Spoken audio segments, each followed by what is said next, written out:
Assalamualaikum warahmatullahi wabarakatuh. Apa kabar teman-teman semuanya? Guru-guru hebat yang sangat luar biasa sekali. Oke, kembali lagi bertemu dengan saya Muhammad Sigit Sugiarto dalam pembelajaran untuk persiapan pretest PPG dalam jabatan tahun 2023 untuk mata pelajaran PJOK. Oke, baik teman-teman semuanya, sebelum kita mulai pembelajaran, jika teman-teman suka dengan video-video saya, silahkan teman-teman bisa klik tombol subscribe, like, share, dan juga komen ya teman-teman, agar channel ini dapat berkembang dan juga bisa membantu teman-teman semuanya dalam persiapan untuk pretest nanti ya.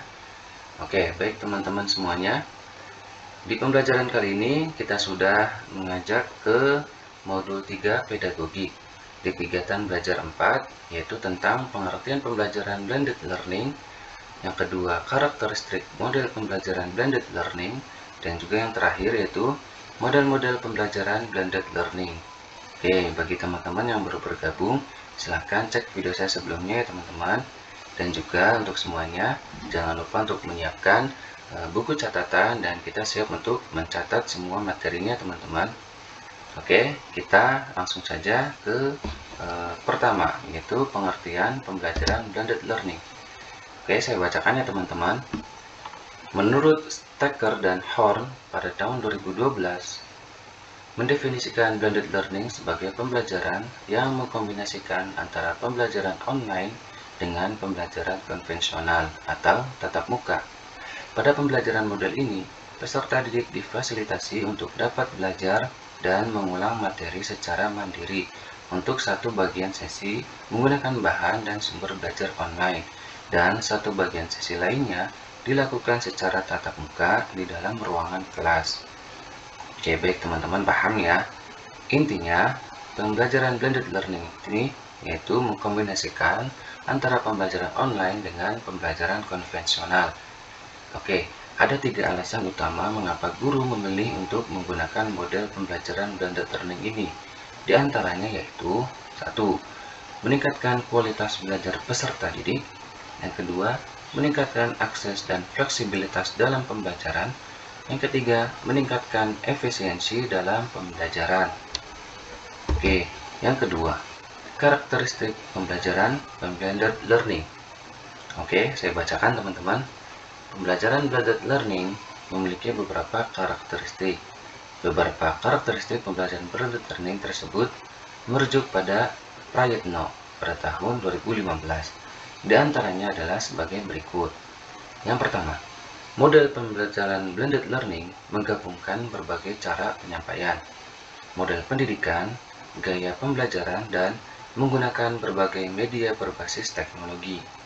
Yang kedua, model pembelajaran blended learning merupakan kombinasi dari pola pembelajaran langsung atau tatap muka, belajar mandiri, dan pembelajaran menggunakan sistem online.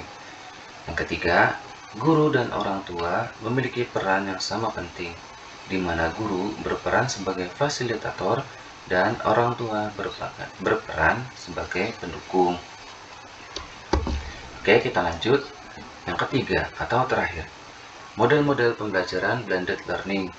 Ini sedikit banyak bahasa Inggrisnya ya teman-teman. Coba saya rangkum ya. Di sini ada model pembelajaran blended learning. Itu ada 4 ya bagian teman-teman. Yang pertama rotasi, yang kedua flex, yang ketiga self blender, yang keempat enrichment atau virtual model. Di sini saya bahas satu-satu ya teman-teman. Yang pertama, model rotasi atau rotation model. Pada model kelas ini, peserta didik akan diatur untuk bergantian menepati pos-pos kegiatan pembelajaran yang telah disediakan. Ada 4 model kelas dari rotasi ini ya teman-teman. Yang pertama atau kolom A, model kelas station rotation. Sesuai dengan namanya, dalam model pembelajaran ini terdapat beberapa tempat atau perhentian atau stasiun, di mana peserta didik dapat menempatinya secara bergiliran sesuai dengan kesepakatan atau arahan dari guru. Yang kedua atau kolom B, model kelas lab atau Wolf Group Rotation. Di sini peserta didik akan diatur untuk berpindah dari satu ruangan ke ruangan lainnya. Salah satu ruangan digunakan untuk sesi pembelajaran secara online, sedangkan ruangan yang lain digunakan untuk kegiatan yang lainnya. Yang ketiga atau kolom C, model kelas flipped atau flipped classroom. Sebelum peserta didik memulai kelas, mereka akan mendapatkan pengajaran secara langsung melalui video secara online. Yang terakhir, model rotasi individu atau individual rotation.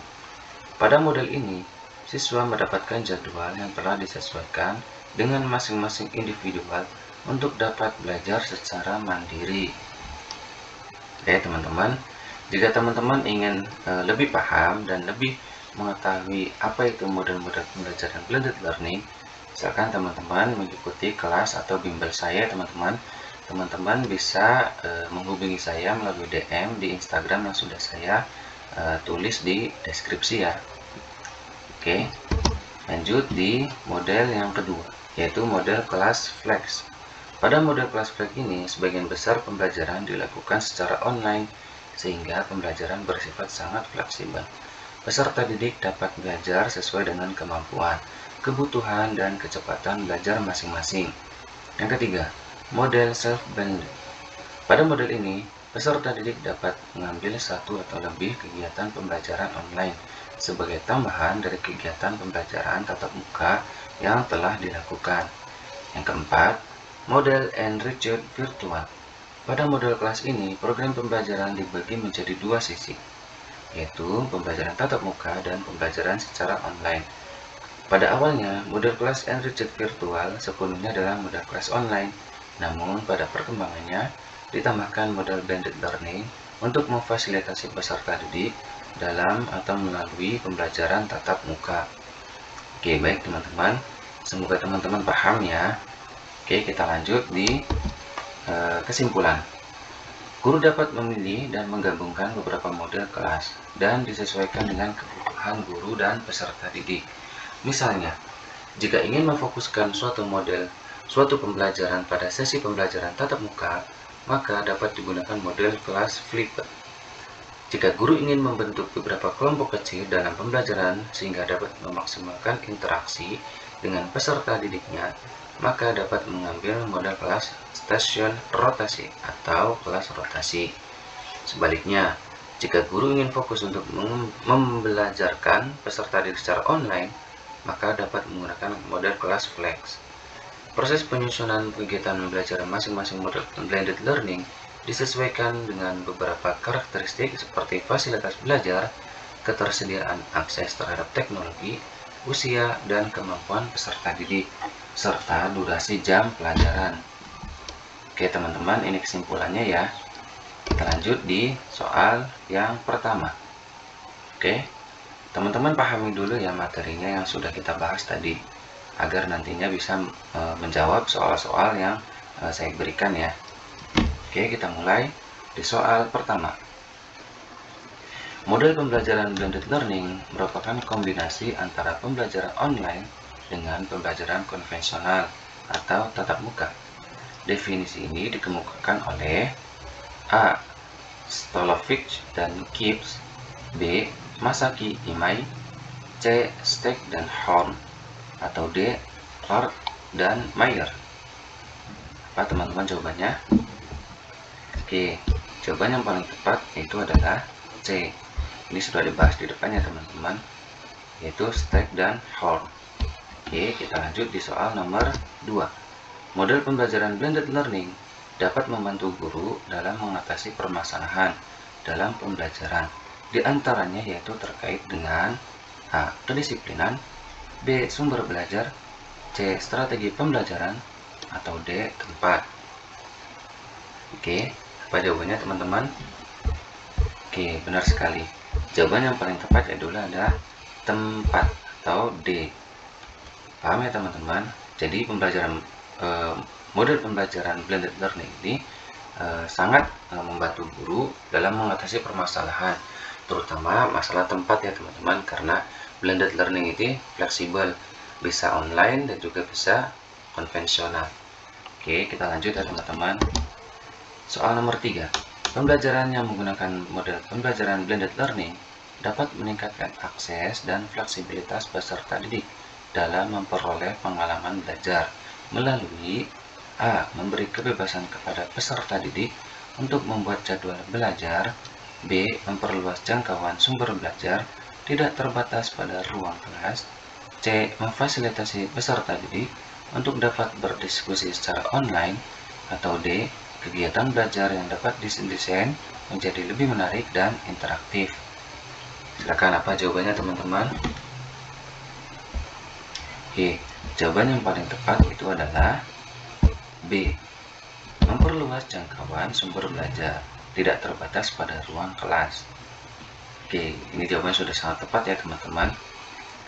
Kita lanjut di soal nomor 4. Berikut yang merupakan salah satu karakteristik dari model blended learning adalah A. Adanya gabungan berbagai strategi dan gaya pembelajaran. B. Guru memiliki peran yang dominan selama kegiatan pembelajaran. C. Siswa wajib menggunakan komputer selama kegiatan pembelajaran.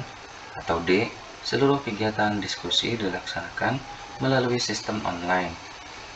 Oke, apa jawabannya teman-teman? Oke, jawaban yang paling tepat yaitu adalah A. Adanya gabungan berbagai strategi dan gaya pembelajaran. Oke teman-teman, ingat blended learning itu adalah sebuah model gabungan antara tatap muka dan juga online. Di sini juga memungkinkan adanya gabungan berbagai strategi dan gaya pembelajarannya teman-teman. Oke, kita lanjut di soal terakhir yaitu soal nomor 5. Berikut yang merupakan model kelas dalam blended learning yang termasuk dalam kategori model rotasi, yaitu A. Model kelas flipped, B. Model kelas self-blended, C. Model kelas flex, atau D. Model kelas enriched virtual. Apa jawabannya teman-teman? Oke, jawaban yang paling tepat yaitu adalah A. Model kelas flipped atau flipped classroom. Oke teman-teman, kalau model B itu model kelas yang dia mengambil kelasnya sendiri atau self-blended. Kalau C model kelas flex itu ini adalah model kelas yang online ya teman-teman. Kalau D itu model kelas enriched virtual, yaitu adalah gabungan yang pertamanya tatap muka dan selanjutnya bisa online. Oke teman-teman, bisa dibaca lagi materi yang sudah kita bahas di depan. Bagi teman-teman yang suka dengan video-video saya, bisa teman-teman klik tombol subscribe ya teman-teman. Oke, berjumpa lagi dengan saya nanti di video selanjutnya. Kita sudah mengajak nanti di modul 4 untuk pedagogik ya teman-teman. Oke, cukup sekian dari saya. Semoga teman-teman semuanya sukses dalam kegiatan atau pembelajaran nanti di pretest PPG tahun 2023 ini. Salam dari saya, semoga sukses dan assalamualaikum warahmatullahi wabarakatuh.